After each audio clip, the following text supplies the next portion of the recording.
Next up, we want to bring Force Detroit to talk about some of the initiatives that they have going on.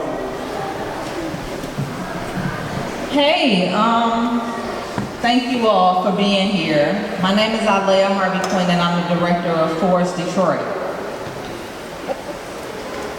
We believe in a Detroit that is at the same time safe and free. We believe that it is possible to decrease the number of people in jail and prison while still increasing safety. We believe that leaning into difficult conversations with people who are directly impacted by violence, by the criminal justice system, and by criminalization could result in huge shifts in safety in Detroit.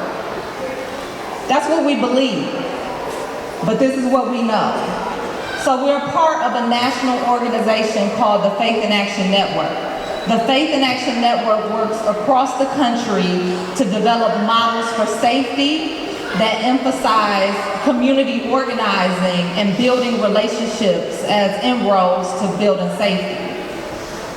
What we've seen work in Richmond, California, a brother named Devon Brogan, leading the Office of Neighborhood Safety, was able to decrease violence by over 70% by bringing shooters, by bringing the most probable shooters into City Hall and sitting down with them, planning with them, figuring out ways to support them, figuring out ways to negate some of the traumas in their lives. By working with directly impacted people, we can shift the paradigm. We've also seen the same things work in Oakland. Oakland was able to decrease gun violence by more than 60% by developing strategies that revolved around community and showing value to shooters. They would have conversations with them. And so their ceasefire efforts looked a lot different than ours. So we're in the process of working with a team of activists to develop a strategy around that. This is also what we know. We have worked, thanks to the National Institute for Criminal Justice Reform, to Faith in Action, to the National Live Free campaign. We work to analyze the cost of violence in Detroit.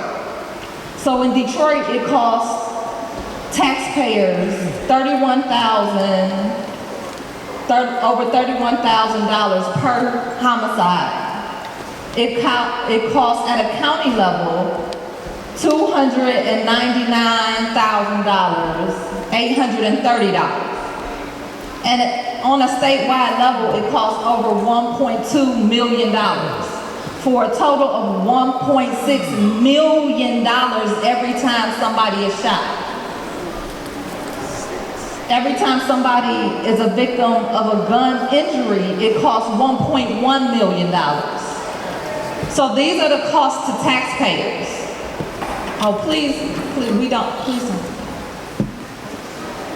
So these are the costs to taxpayers.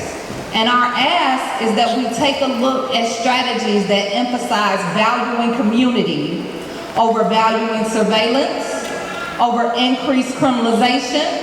We know that we can't incarcerate gun violence. That's what we do know. And so I know that I'm not gonna go through many of these cards. But I think it's worth mentioning that 39% of our city is impoverished and 57% of our young people are impoverished.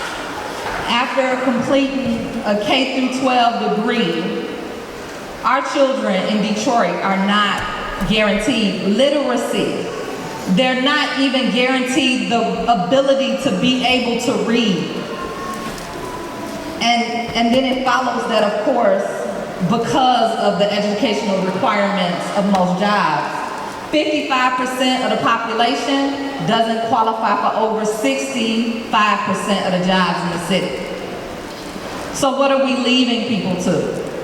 So we need to emphasize solutions that emphasize people. It's our civic and moral duty to address the fact that our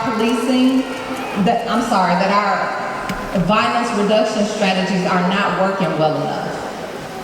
It's our civic responsibility to invest our public dollars in programs that actually work. And it's our moral responsibility to invest in people.